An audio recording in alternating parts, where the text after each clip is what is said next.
بسم الله الرحمن الرحيم.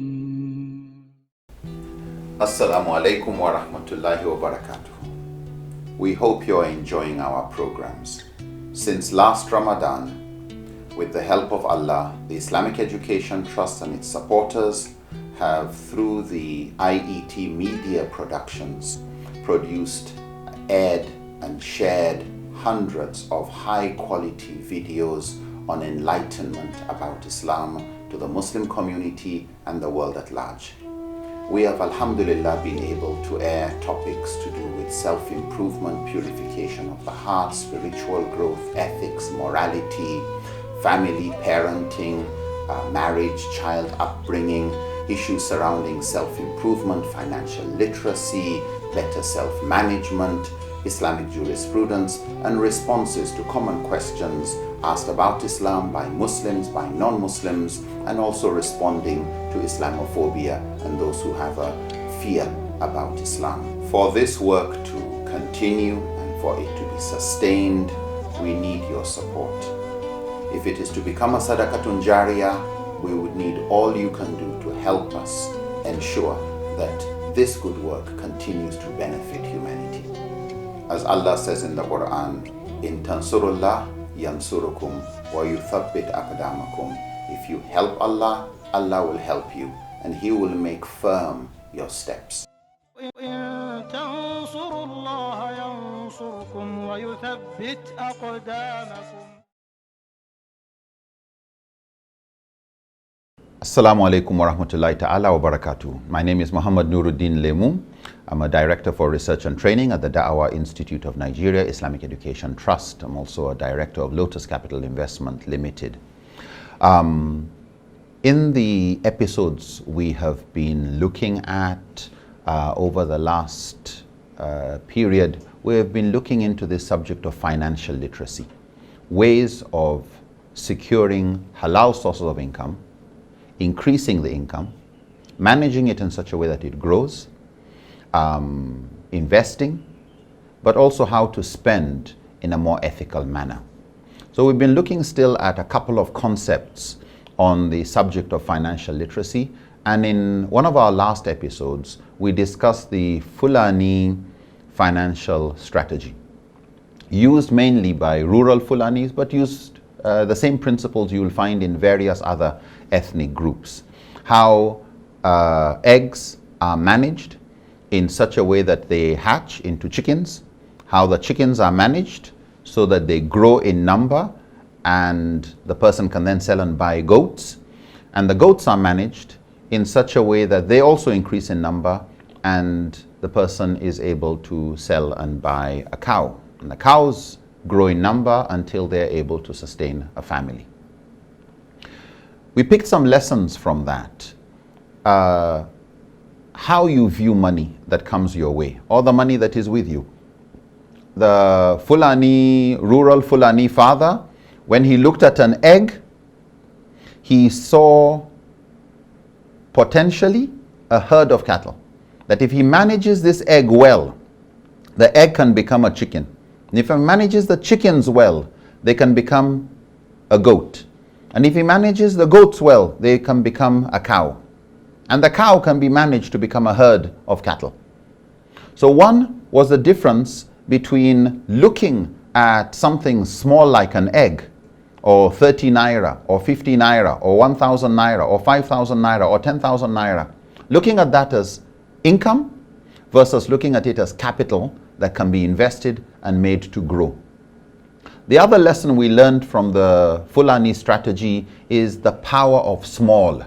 Starting with small, not saying I will wait till I get some big money. Start with small, you will make your small mistakes, but at least that is cheaper school fees in the school of experience. They say experience is the best teacher.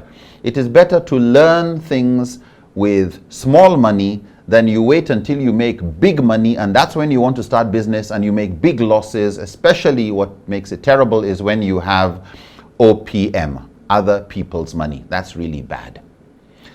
The thing also is to start now, don't delay. To build a dam. In other words, you have where you put your money and it is growing. And when it reaches a particular size, you can now move into a new type of business. The way the Fulani move from eggs to chicken, chickens to goat, goats to cattle. The other thing is the diversity of business investments. That you have some money in chickens, some money in goats, some money in cows. Same thing. Don't put all your eggs in one basket. Look at what other business opportunities are there that are convenient for you. But even if you're going to put your eggs in any basket, watch that basket. Trust but verify. Have a system of knowing what's going on in a business. Don't ever be ignorant about how things, you trust some consultant, you trust some investor, and we will inshallah look at this more carefully. The other lesson we learned is to delay gratification. The Fulani man was not celebrating and eating eggs, eating chickens just because they were plenty. No, he delayed that. Why? He had an aim for a herd of cattle for his son or for his daughter. And so most Fulanis, when they are going to get married, the girl goes or the lady goes to her husband's house with her own cattle also. She's not going poor. But where did those cows come from? Where did that herd of cattle come from? It started usually as a chicken that was managed while she was growing up into goats, managed until they had a cow and now cattle. So take responsibility for watching your investments. Aim high. Try and make sure the way you manage your investments would be such that what you leave behind for your children would be more than your parents left behind for you. What we find in the world is we're becoming a more monetary economy than things were in the past. Money is becoming more important. School fees, that's just increasing. Everything has inflation added to it. And so as we move into the future, rent will become everything you want. In the past, you wanted to visit somebody, you just walked. But now with the size of cities, people scattered, people traveling further than they traveled before, visiting people is becoming something that incurs costs. Communicating incurs costs. Going to work incurs costs. In the village, going to work, you didn't pay any transport. Now, everything is incurring costs. To teach Quran to your children, it incurs costs. The Malam charges money. School, as they say, if you think school fees is expensive, what is the cost of ignorance? Unfortunately, usually the best schools also pay the teachers the best. They have the best teachers, so the teachers collect higher salaries. Everything is increasing in cost. So try and make sure you aim high, that your children have a bigger and better opportunity than you had. And the next generation, inshallah, is better. But very importantly, start now. Plan now. Act now. The big word there is now. Not delay, inshallah, when I get a lot of profit, inshallah. No. Start wherever you can. You will make mistakes, but that's part of the starting. That's part of the learning. Even if somebody gave you 1,000,000 naira, you will still make mistakes. Better to make small mistakes and learn the same lesson that would have cost you a higher amount.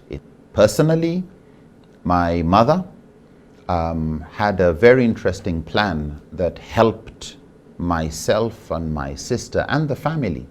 And this plan started in around 1983. I had just gone into secondary school, Federal Government College, Mina.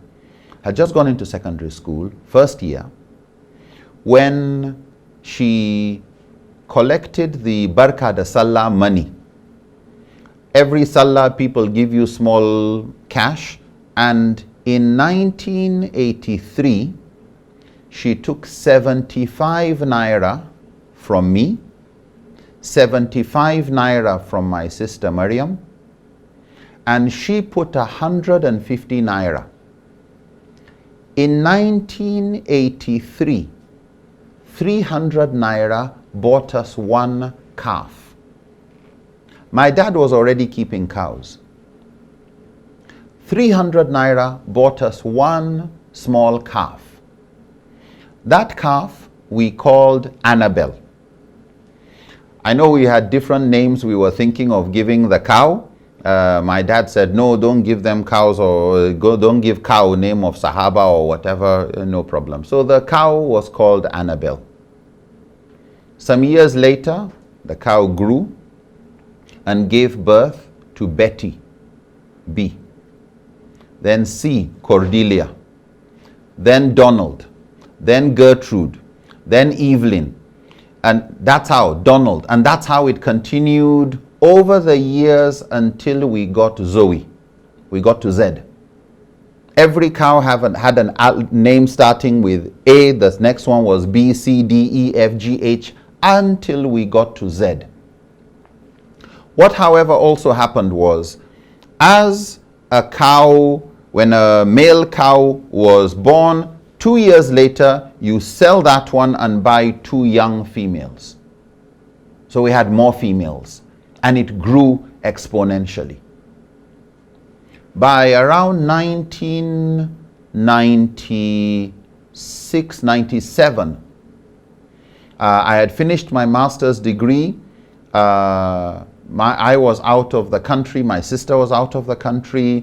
My mom was the main one keeping an eye on. She had a whole photo album with the photograph of every cow, date of birth, who was the mother of this cow, who was everything about the cow. Why? Because of security reasons. Sometimes you'll hear, oh, this cow died, but you don't see the dead body of the cow, and you hear a rumor that the cow was actually sold by the person you had put in charge of the cows.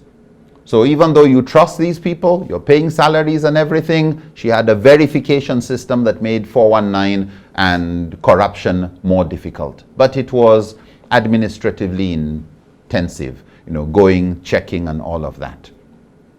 So around 1997, 98, a new business opportunity had come where we could get money to have the sole distributorship of a particular brand of yogurt culture to yogurt makers in Nigeria. And alhamdulillah, we sold the cattle and went into that business, and that business grew very quickly into over a 10 million naira business where we were selling. We even started making yogurt, but we diversified, moving into land, moving into real estate, into farming, into poultry, buying shares of this business, etc. And the family became more financially self-sustaining. But it started with Barka da Sallah money. Saving, buying cattle, and allowing the cattle to grow. I don't remember eating the meat of any one of those cows. Yeah, there was that delayed self-gratification. Use the money to grow. Think of the long term. So as we look at financial literacy, as we look at this subject area, we need to all look at our own contexts. What would be the equivalent of an egg, of something small? Barka da Sallah money. Some little money you made, bonus from work, some small amount that you've been able to save, or which you can save. What opportunities exist that you can move that money into so that it doesn't just sit there? Because if the money is just sitting, it will be losing value due to inflation. Everything else is going more and more, getting more and more expensive. That money just sitting there doing nothing would actually lose value. So the need to put money where it also grows. And gradually, as we said earlier, you are able to build a dam. So we started with 1 cow, but gradually by the time we got to Z, we started again. And the new one was called Adam. I've forgotten Adam. And that's how we started again. So look also at how to reinvest dividend. That when you make profit, don't go and celebrate with the profit. No, let the profit go back into growing.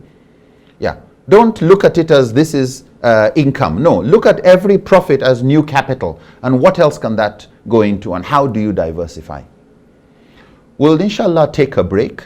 And when we come back, we'll move on to looking at certain specific areas you can start investing in. Still general, but one of the most important investments you can ever make in your life.